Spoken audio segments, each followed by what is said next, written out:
Regulation practices can be a really great tool for you to weave into your day around transitions or around times where you know that the children are maybe feeling a little bit low energy or maybe are a bit scattered.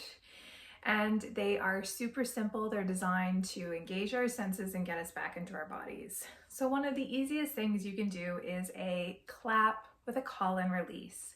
So you can just start clapping and encourage your children to start clapping with you. And then you say, when I say water, you say melon. Water, melon, watermelon, and they return watermelon back, and they return melon back. You can do this with any sort of thing. Like when I say peanut butter, you say jelly, peanut butter, peanut butter. It's really hard to do it when they're not saying it back.